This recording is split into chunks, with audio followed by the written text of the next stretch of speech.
You know, it's the greatest privilege of my life to serve as Vice President to President Donald Trump. He is a man of his word. In nearly 100 days, President Trump has been delivering on the promises that he made to the American people, one after another. He assembled a world-class cabinet. He's been fighting for American jobs every single day, even since Election Day. He's put a renewed emphasis on American energy. He's slashing through mountain range of red tape emulating out of the last administration. Thanks to his leadership, more than 500,000 jobs have been created in the year 2017.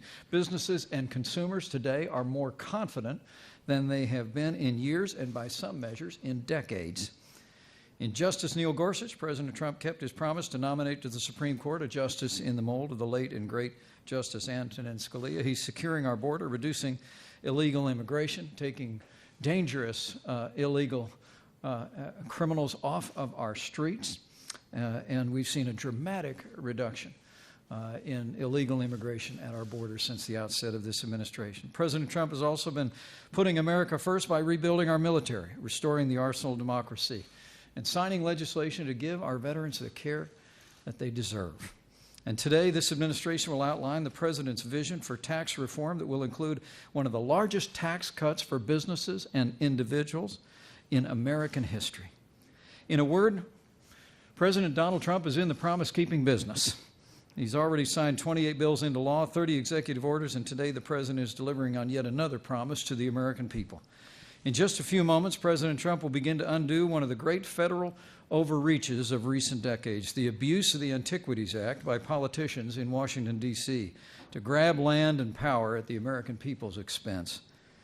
So under his leadership, we're going to work with states to restore power to the people who have the best ability to protect our nation's natural, historic, and cultural treasures. And so I say with great gratitude for the energy that he has brought to this task for nearly 100 days, that it is my high honor and distinct privilege to introduce to you the President of the United States of America, President Donald Trump.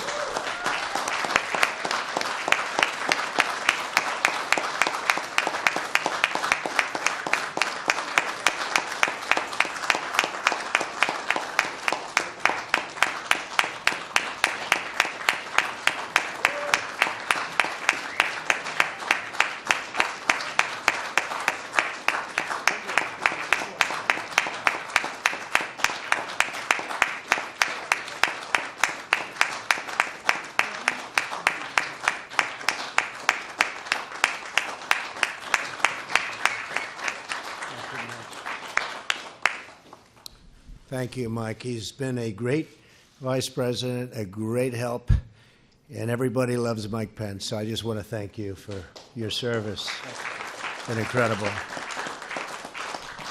It's a real pleasure to be at the Department of Interior, where you help preserve the splendor and the beauty of America's natural resources.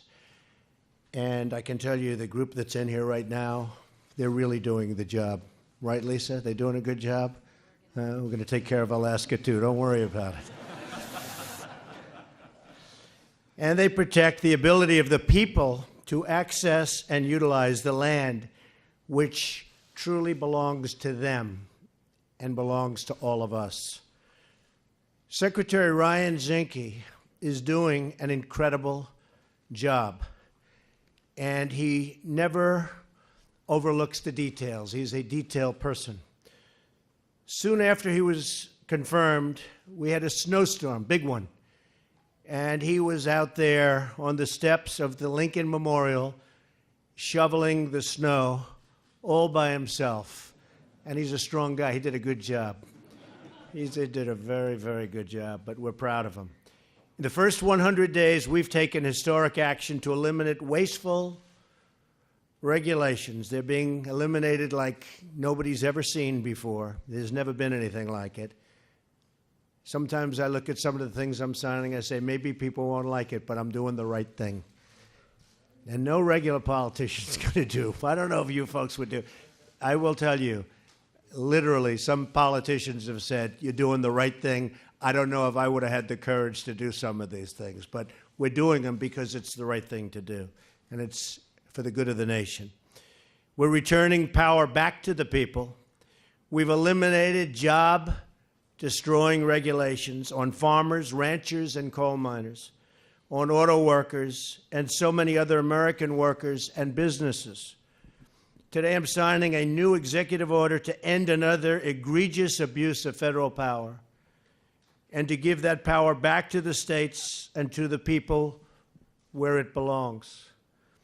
The previous administration used a 100-year-old law known as the Antiquities Act to unilaterally put millions of acres of land and water under strict federal control.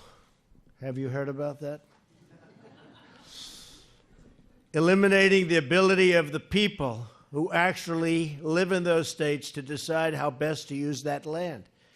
Today, we are putting the states back in charge. It's a big thing. I'm pleased to be joined by so many members of Congress and governors who have been waiting for this moment, including Governor Herbert of Utah. Thank you. Thank you, Governor. Governor LePage of Maine, who, by the way, has lost a lot of weight. I knew him when he was heavy, and now I know him when he's thin, and I like him both ways, okay? Done a great job. Governor Calvo of Guam. Thank you. Governor Torres from the Northern Mariana Islands. Thank you. Thank you, Governor. I also want to recognize Senator Orrin Hatch, who, believe me, he's tough. He would call me and say, you got to do this. Is that right, Orrin? You didn't stop. He doesn't give up. And he's shocked that I'm doing it, but I'm doing it because it's the right thing to do. But I really have to point you out. You didn't stop. And Mike, the same thing. So many people feel, Mike Lee, so many people feel so strongly about this. And so I appreciate your support and your prodding and your never-ending prodding, I should say, because we're now getting something done that many people thought would never, ever get done. And I'm very proud to be doing it in honor of you guys. Okay? Thank you. Altogether, the previous administration bypassed the states to place over 265 million acres. That's a lot of land. Million acres, think of it. 265 million acres of land and water under federal control through the abuse of the monuments designation. That's larger than the entire state of Texas. In December of last year alone, the federal government asserted this power over 1.35 million acres of land in Utah, known as Bears Ears. I've heard a lot about Bears Ears, and I hear it's beautiful. Over the profound objections of the citizens of Utah. The Antiquities Act does not give the federal government unlimited power to lock up millions of acres of land and water, and it's time we ended this abusive practice. I've spoken with many state and local leaders, a number of them here today, who care very much about preserving our land and who are gravely concerned about this massive federal land grab. And it's gotten worse and worse and worse. And now we're going to free it up, which is what should have happened in the first place. This should never have happened. That's why today I'm signing this order and directing Secretary Zinke to end these abuses and return control to the people of Utah, the people of all of the states, the people of the United States. Every day we are going to continue pushing ahead with our reform agenda to put the American people back in charge of their government and their lives. And again, I want to congratulate the Secretary. I want to congratulate Orrin and Mike and all of the people that worked so hard on bringing it to this point. And tremendously positive things are going to happen on that incredible land, the likes of which there is nothing more beautiful anywhere in the world. but now tremendously positive things will happen. So I want to thank you. I want to thank everybody for being here. God bless you all, and God bless America. Thank you. Thank you very much. So I'll sign.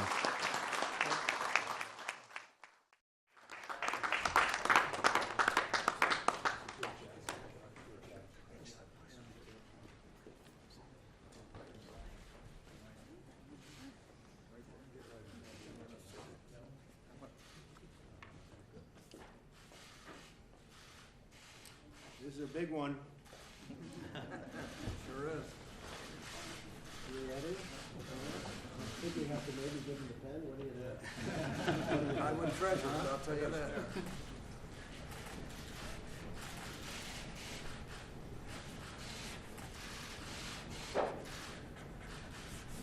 That's a great thing.